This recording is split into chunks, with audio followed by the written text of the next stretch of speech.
Two command posts, both of them looking at the same 20 kilometers of ground, and neither of them able to see the other. The first sits in a wood north of Berlin, near Prenzlau. Army Group Vistula headquarters, a telephone exchange, a map table, a signal staff working out of buildings that were never designed to carry an army group.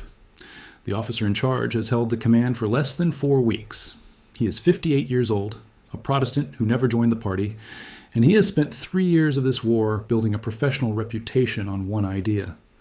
The way to survive a Soviet artillery preparation is to not be standing in front of it when it lands. The second command post is cut into a bluff on the west bank of the Oder at a place called the Reitwein Spur, inside the bridgehead, the Red Army forced at Kustrin. It belongs to the 8th Guards Army. On this particular night, the officer using it is not the army commander. He is the front commander, a marshal of the Soviet Union, and the assault force lying in the dark below him is the largest the Red Army will ever put across one river line. At 3 in the morning, German time, the guns open.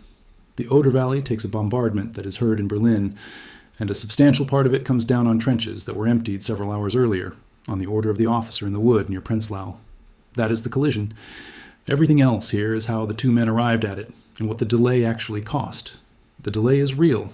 It is also short, and it has been described in radically different terms depending on who is doing the counting.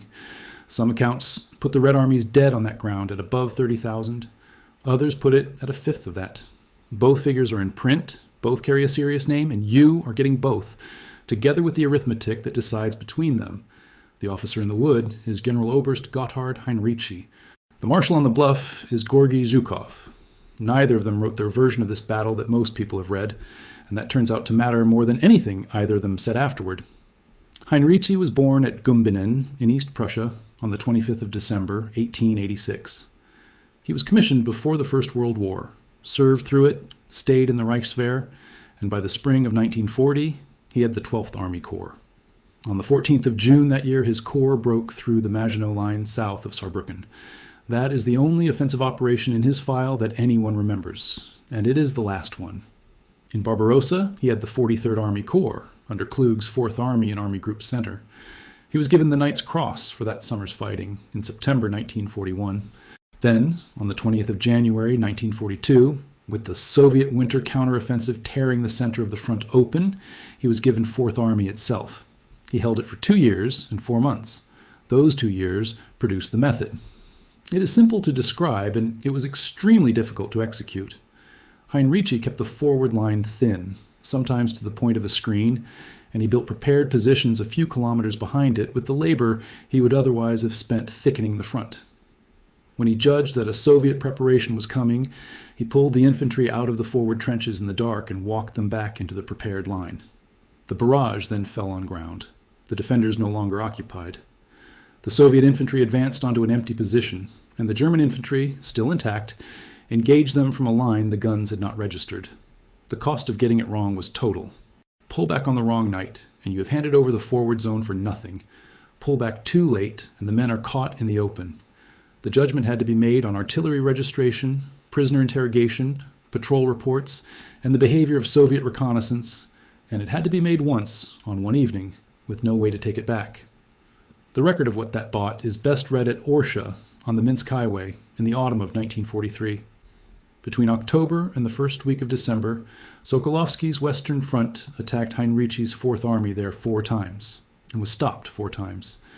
David Glantz has written the campaign up in the battle for Belorussia, and his central point is that these operations were written out of the Soviet accounts precisely because they failed. Heinrici received the oak leaves in November 1943.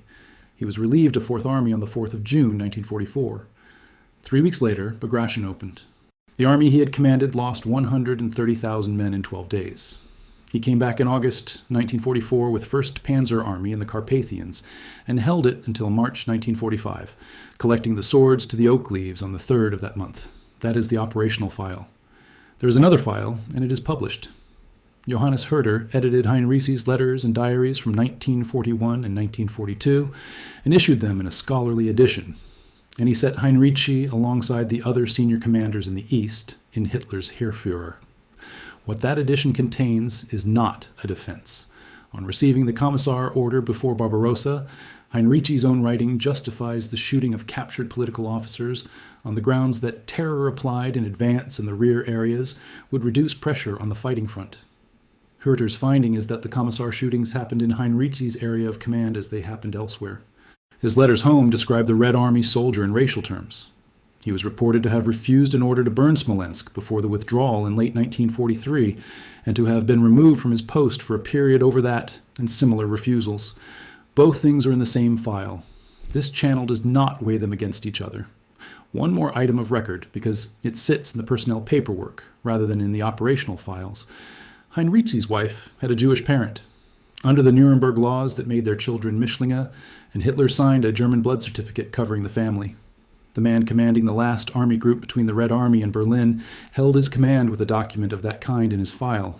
Now the other headquarters. Georgy Zhukov had been a marshal of the Soviet Union since January 1943 and deputy supreme commander since the previous summer. In November 1944, he was moved out of the Stavka coordinating role and given a front to command directly.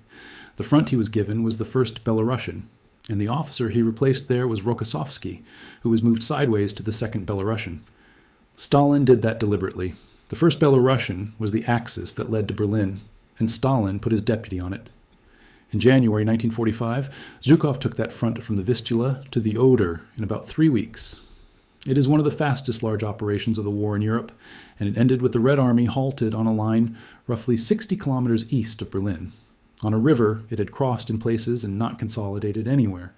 The bridgehead that mattered was at Kustrin. The Germans understood exactly what it was for, and attacked it on the 27th of March to try to close it. The attack failed.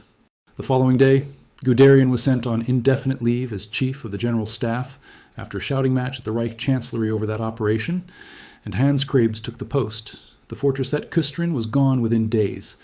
Ben Shepard covers that sequence in Hitler's Soldiers, and it is worth holding on to because it explains the state of the German High Command in the 3 weeks before the Oder attack.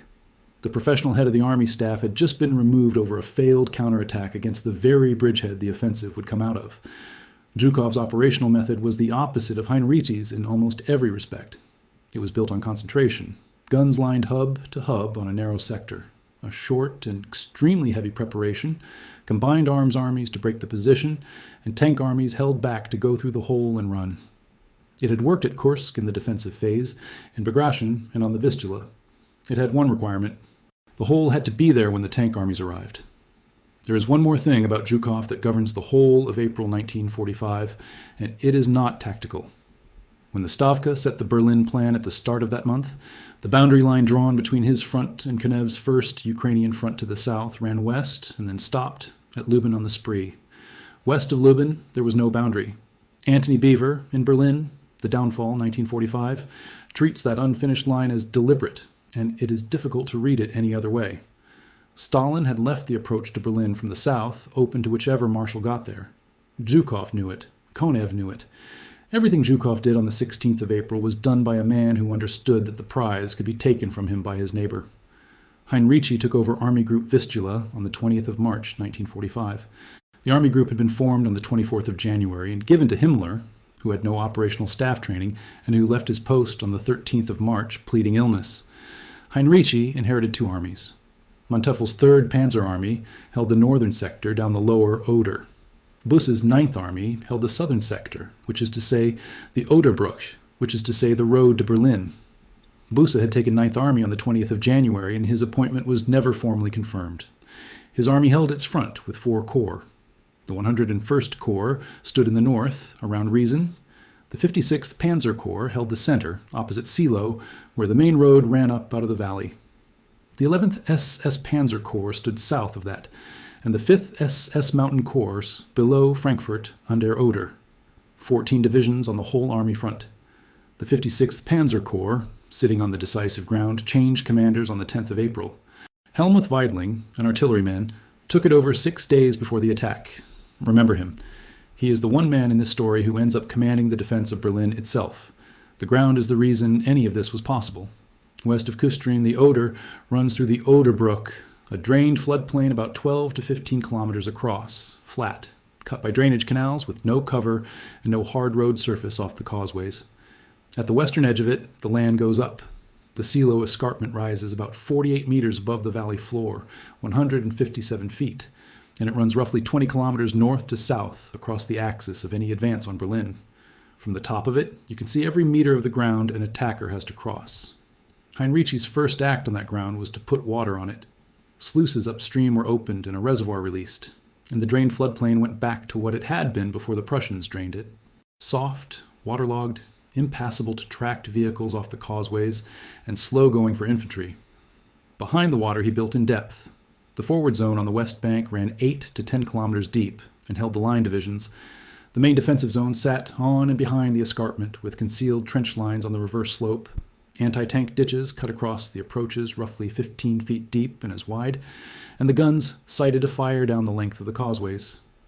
Behind that again lay the third belt, the Wotan position, tying together Fürstenwalde, Müncheberg, Sternebeck, and Eberswalde, about 30 kilometers east of Berlin. A word about names because it causes confusion in print.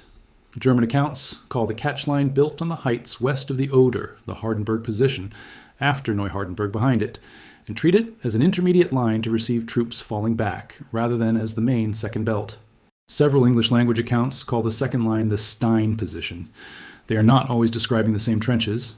If you have read 2 books on this battle and come away unsure how many belts there were, that is why, and the disagreement is in the literature rather than in your reading. What he had to hold it with was thin, and it was concrete. Izov's figures give 9th Army 587 tanks and assault guns, of which 512 were running. 55 were in the workshops and 20 were in transit. 2,625 guns, and 695 of those were anti-aircraft pieces, which means a substantial part of the Army's artillery was flak, and a substantial part of that flak was the German 88, dug in on a forward slope with the muzzle down. Letizier puts the whole army at about 110,000 men. Then came the intelligence problem, and this is the hinge of the entire operation. On the 14th of April, Soviet units carried out reconnaissance in force along the 9th Army front. Battalion strength probes, artillery support, real fighting. In places, they took ground and held it. Read one way, that is the start of the offensive. Read another way, it is the standard Soviet procedure for fixing the exact trace of a defensive line before the main preparation. Heinrici read it the second way, and he put a clock on it. Reconnaissance in force meant the main attack inside about 48 hours. Late on the evening of the 15th, he told his staff he expected the attack in the early hours of the following morning, and he gave Bussy the order to take the forward troops out of the first line and back onto the second. There is no way to describe that decision as anything other than a bet. If the attack came on the 17th or the 18th, he had given away the forward zone in the dark, in front of an enemy who would simply walk into it. He had also disobeyed the standing principle that ground is held where it stands, which was not a tactical preference in the German army of April 1945, but an order backed by courts-martial. The infantry went back through the night of the 15th and 16th of April, companies filing west along the causeways in the dark, out of trenches they had spent 3 weeks digging, leaving behind observation parties and a thin covering screen. Quick note before the next part. Heinrici is one of the 50 in the book our team put together. Commanders, admirals, and airmen, same entry each time. Final rank, commands, operations, decorations, fate, then what the record holds against what was claimed. 824 licensed photographs, and a separate color volume carrying 746 of them. GermanCommand.com, back to the Oder. While those companies were walking west, the other headquarters was finishing an 11-day concentration that is still, in scale, difficult to take in.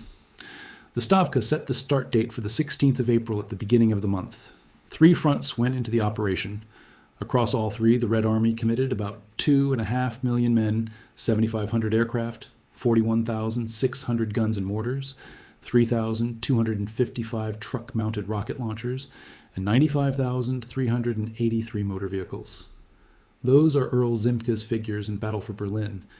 Zhukov's own front carried the weight. The 1st Belorussian went in with about 908,000 men, and 78,556 of them were soldiers of the 1st Polish Army. 77 rifle divisions, 5 tank corps, 2 mechanized corps, 2 cavalry corps, 3,059 tanks and self-propelled guns. The artillery total is one of those numbers where you should know that the sources argue.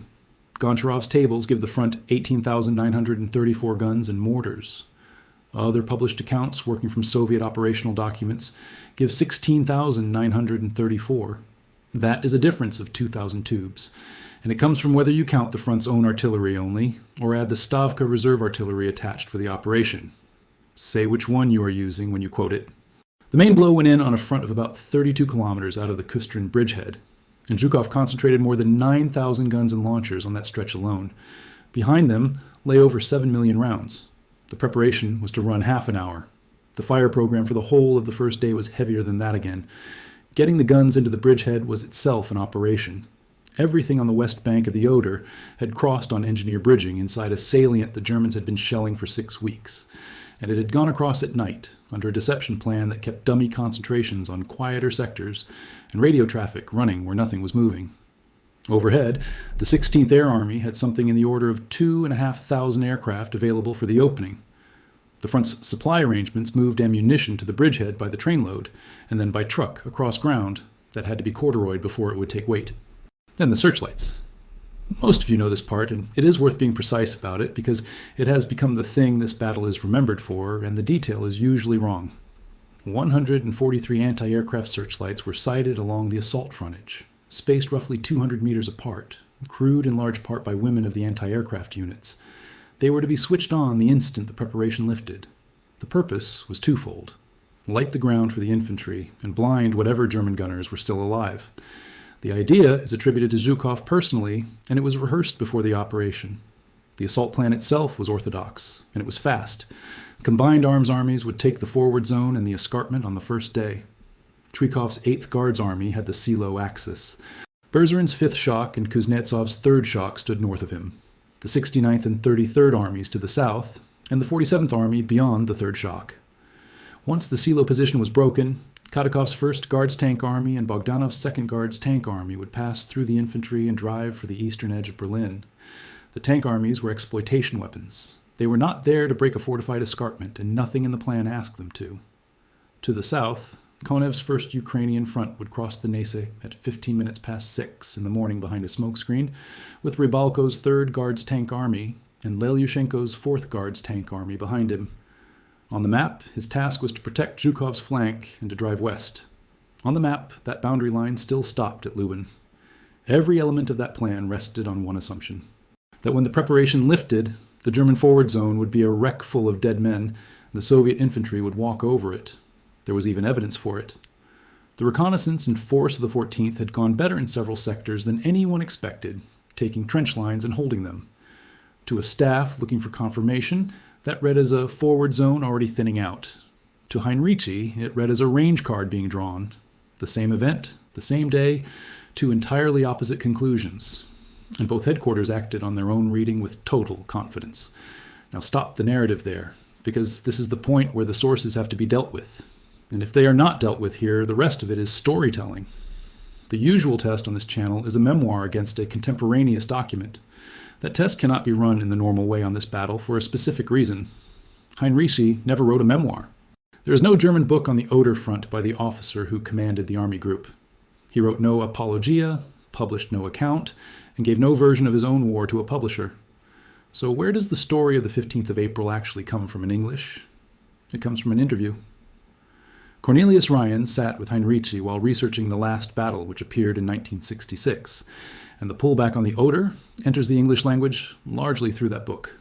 21 years after the night in question, from a man who by then knew precisely how the war had ended, precisely how his own decisions would read. Ryan was a serious reporter, and his interview files are real. That does not make a 1966 recollection the same class of evidence as a signal log, and it should not be cited as though it were. The other channel by which Heinrici's operational thinking reached the West was the post-war studies program run by the United States Army Historical Division, which employed former German generals Halder at the head of them to write the Eastern Front from memory for their former enemies. Those studies have the same problem in a more organized form, and the paper is not missing. A. Stephen Hamilton published The Oder Front 1945 in 2 volumes, the second consisting of documents, reports, and personal accounts from Army Group Vistula's 6 weeks of existence. Tony Letizier, who lived in Berlin and walked this ground, worked from German and Soviet operational records in Zhukov at the Oder and the Battle of Berlin, 1945. Christopher Duffy did the same for the winter fighting that put the Red Army on the Oder and Red Storm on the Reich. I think the honest position is that the popular version of Heinrici's decision rests on the weaker of the two available classes of source, and that anybody retelling it, including this channel, should say so out loud rather than quietly upgrade an interview into a document. Now the second problem, which is arithmetic, Beaver and Max Hastings and Armageddon both put the Red Army's dead on the Seelow ground at 30,000 to 33,000. Alexei Izaev, working from Soviet operational returns, puts the first Belarusian front's total casualties across those 4 days at around 20,000, of which 5,000 to 6,000 were killed or missing. Those two positions are not a rounding difference. One is roughly 6 times the other. So take the figure that is not in dispute. Krivoshev's published tables give total Soviet irrecoverable losses for the whole Berlin operation, the 16th of April to the 8th of May, across all 3 fronts, as 78,291, with a further 274,184 wounded and sick. Set 33,000 dead at Seelow against that irrecoverable total. It asks you to accept that about 2/5 of every Soviet soldier killed, missing, or captured in the entire battle for Berlin was lost in 4 days on the breakthrough sector of one front before the fighting in the city had started. I don't think that survives contact with the table it sits next to. I lean to Isaev's order of magnitude.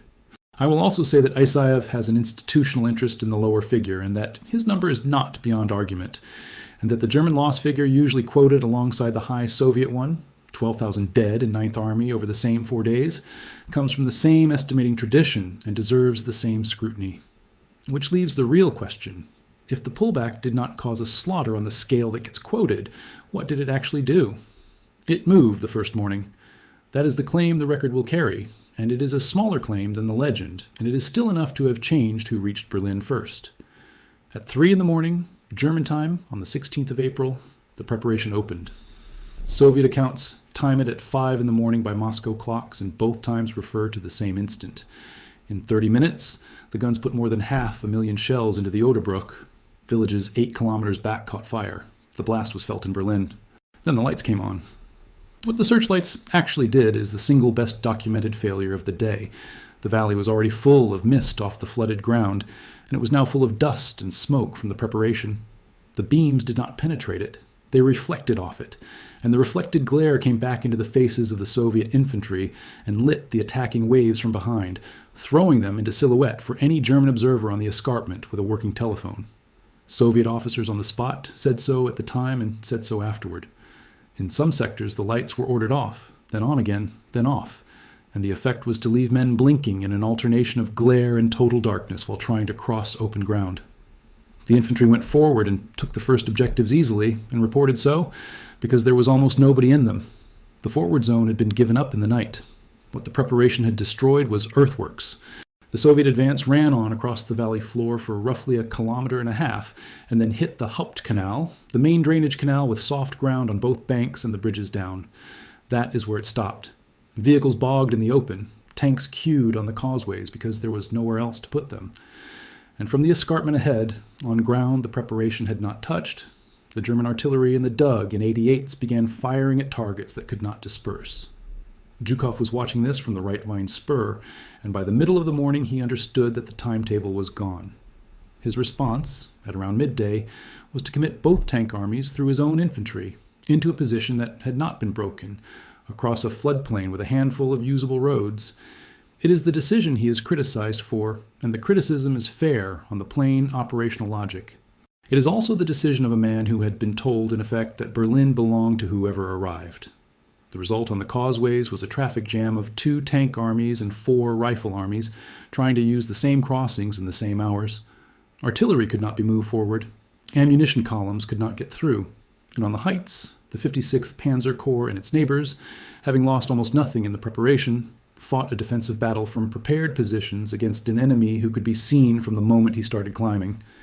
What was standing on those heights was not a first-class formation. The 56th Panzer Corps held the center with the 9th Parachute Division, the 20th Panzer Grenadier Division, and the Müncheberg Panzer Division, and the Parachute Division was a paper title. It had been rebuilt out of Luftwaffe ground personnel with almost no jump-trained men in it, and no experience of holding a line under corps artillery. In the north, the 101st Corps had the 5th Light Infantry Division, the 606th Infantry Division, the 309th Infantry Division, which carried the name Berlin, and the 25th Panzer Grenadier Division. Behind, and among them, as many as 60,000 Volkssturm men were counted in the Army's area, most of them in second-line positions, most of them armed with a rifle and a Panzerfaust and very little else. By the end of the first day, Zhukov's guns had fired 1,236,000 rounds, something close to 98,000 tons of ammunition, and the escarpment was still German. At around 3 in the afternoon, Zhukov reported to Stalin that the Seelow position had not been taken. Stalin's answer was not encouragement. He told Zhukov that Konev was moving to plan, and that he was considering releasing Konev's tank armies to turn north on Berlin from the south. That conversation is in every serious account of the operation, and its effect on the next 72 hours is not in dispute.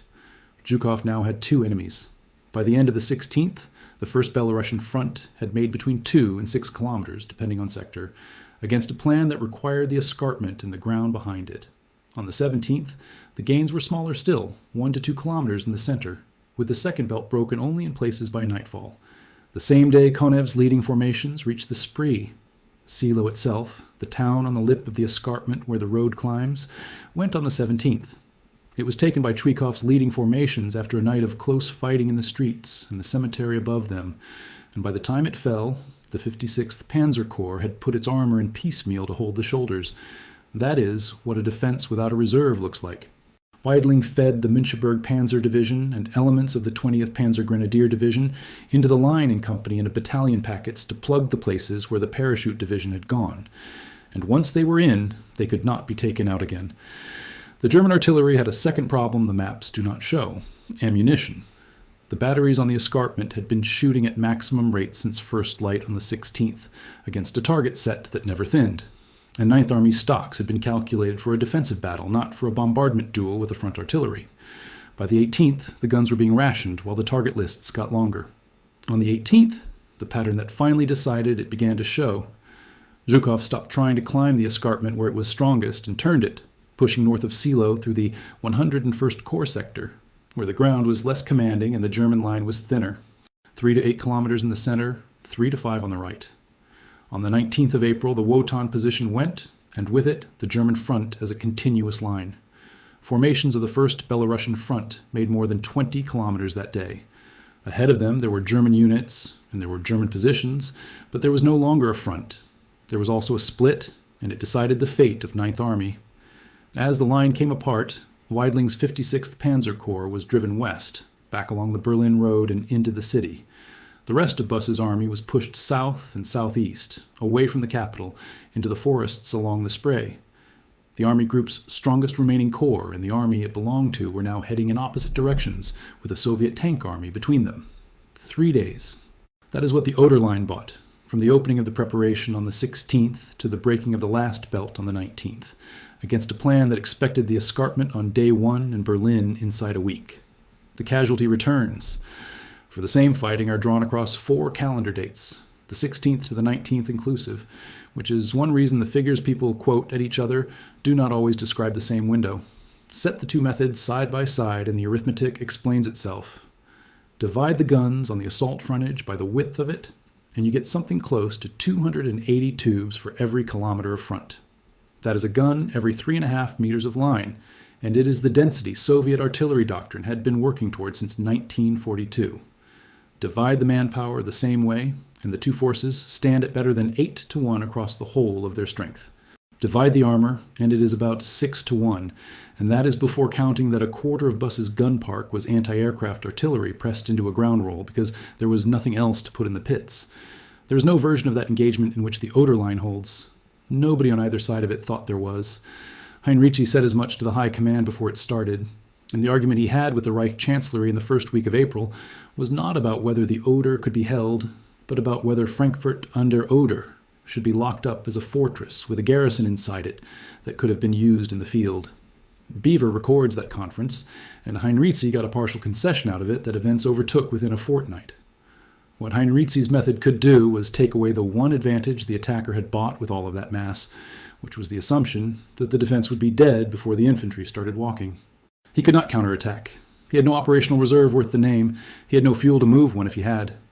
What he had was the ability to decide, once, on the evening of the 15th, that the shells would land on nobody. What Zhukov's method could not do was maneuver. Concentration on a narrow front against a defense in depth on bad ground produces exactly what it produced, which is a column of armor on a causeway. He solved it in the end by shifting the weight north and going round the strong ground rather than over it, which is what should have happened on the 16th and did happen on the 18th. The equipment bill is where the pressure shows. Over 700 Soviet tanks and self-propelled guns were knocked out on the Seelow ground in those 4 days. Across the whole Berlin operation, the Red Army wrote off 1,997 tanks and self-propelled guns as irrecoverable. Between the 1st and the 19th of April on the Eastern Front alone, Soviet armored losses ran to more than 2,800 vehicles, against just over 1,000 lost by the Western Allies in the same 19 days across the whole of their front. The Oder was where the Red Army's armor was being spent. What happened to each of them afterward is on the record, and it is short. Buss's 9th Army finished in the forests south of Berlin. About 80,000 men were encircled in the Halbe pocket with 79 tanks and something under 200 other armored vehicles, and from the 24th of April they fought west in successive attempts to reach Wenck's 12th Army. Around 25,000 got through. Something on the order of 30,000 German soldiers and 10,000 civilians were killed in the pocket and on the roads out of it. The war cemetery at Halbe holds roughly 24,000 graves, and they are still finding remains in that forest. Busse himself reached the Elbe and surrendered to the Americans, spent 2 years as a prisoner, later ran West Germany's civil defense organization, and died on the 21st of October, 1986. Weidling took his corps into Berlin, and on the 23rd of April was made commander of the Berlin defense area, having arrived in the city under suspicion of desertion and having talked his way out of it. On the 2nd of May, he surrendered Berlin to Zhukov. He was flown to the Soviet Union, held, tried, and died in Vladimir prison on the 17th of November, 1955. Heinrici lasted 10 days past the breakthrough, and the last week of it was spent being ordered to do things his army group could not do. On the 21st of April, the Reich Chancellery ordered an attack southward into the flank of the Soviet penetration by the detachment under Felix Steiner, which was on Army Group Vistula's books, and which existed on paper in a strength it did not have on the ground. The attack was not made. The conference at which Hitler was told it had not been made, on the 22nd, is the one that produced his announcement that the war was lost, and the order stayed live afterward anyway. Heinrici spent the following days arguing that the formations being demanded for Berlin were the only thing holding the northern shoulder together. On the 28th of April, with the Soviet advance opening the north, he moved formations of Manteuffel's 3rd Panzer Army northward to hold at Neubrandenburg rather than south toward Berlin, as OKW required. Keitel found the columns on the road, found Heinrici, and there was a confrontation at the roadside. Heinrici was relieved on the 29th. Kurt Student was named to replace him and never arrived. Tippelskirch held the command in the interval. Heinrici was warned by a staff officer not to obey a summons to Berlin, drove north instead, and surrendered to the British at the end of May. He was held at Island Farm at Bridgend in South Wales and released on the 19th of May, 1948. He was never tried. He never published. He died at Karlsruhe on the 10th of December, 1971. Zhukov took the German surrender at Karlshorst on the 8th of May and rode the White Horse at the Victory Parade. Within a year, Stalin had him investigated and posted to the Odessa military district. He came back under Khrushchev, became Minister of Defense, and was removed again in 1957. His account of the war, Reminiscences and Reflections, was 11 years in the writing and appeared in 1969 after a censorship process that stripped out his criticism of Stalin. That book is the memoir on this battle, and it should be read as one. In it, the Seelow fight is presented as foreseen, and the frontal attack is justified on the grounds that 9th Army had to be destroyed east of Berlin, rather than allowed to withdraw into it. That is a claim, and it is made by the commander whose timetable slipped. His front's own orders had the tank armies exploiting through a broken position. They do not describe them fighting through an unbroken one. Take the passage as evidence of what he wanted believed. The ground itself acquired a memorial before the year was out. A Soviet cemetery and monument went up on the escarpment at Seelow in November 1945, the first Soviet war memorial built in Germany, and it has been the anchor for the casualty story ever since. That matters, because the high figure has a provenance worth knowing. It circulates in the form of 33,000 Soviet dead, and a further 5,000 Polish dead for those 4 days. And as far as I have been able to trace it, in that shape, It is a memorial site figure rather than an archival return. The Polish element is checkable, and it does not hold. The First Polish Army was on the northern flank of Zhukov's front and crossed the Oder after the breakthrough had already been forced. It was not in the assault on the escarpment, and a loss figure that puts 5,000 Polish dead on that ground in those 4 days is describing an army that was not there. If a return exists that says otherwise, I would like to see it, because I could not find one. The last figures belong to the operation as a whole. Soviet dead, missing and captured across the Berlin operation, came to 81,116 once the Polish losses are included, with 280,251 wounded and sick. German military dead across Seelow, Halbe, and the city are estimated at between 92,000 and 100,000. Soviet sources claimed nearly 480,000 prisoners taken. Around 125,000 civilians are thought to have died in the fighting for Berlin and in what followed it. What the structure produced is more interesting than what either man did. Heinrici was able to give up a defended line on his own authority because by the third week of April 1945, the machinery that would have stopped him had partially broken down. The same order, given in 1943, cost commanders their jobs and had cost Heinrici his more than once. He got away with it in April because the chief of the general staff had been removed a fortnight earlier, because his replacement was consumed with the Reich Chancellery, and because there was nobody left with the time to countermand an Army Group commander at 2 in the morning. The tactic was not new. The permission was new. The permission came from the disintegration of the command system rather than from any recognition that the tactic worked, and the German army could not convert it. The whole value of pulling back before preparation is that it preserves an intact force for the counterattack that follows. There was no counterattack. There were no reserves behind Ninth Army, no fuel to move what existed, and the one armored corps on the decisive ground was 6 days into a new commander. The method delivered exactly what the structure allowed it to deliver, which was a defense that survived the first morning and then had nothing to do with the men it had saved. On the Soviet side, the structure produced the opposite pathology. A boundary line that stopped at Lubin was not an administrative oversight. It set 2 front commanders in competition for the same objective, and it guaranteed that the operationally correct answer on the 16th of April, which was to stop feeding armor onto a flooded causeway and shift the weight to where the ground was open, would be the answer least likely to be chosen. Zhukov committed his tank armies early because the alternative was to explain a delay to Stalin while Konev was moving. The delay Heinrici imposed was measured in days. What it produced was not a defense of Berlin. It was a race. There is one more structural fact, and it belongs to the historiography rather than to the fighting.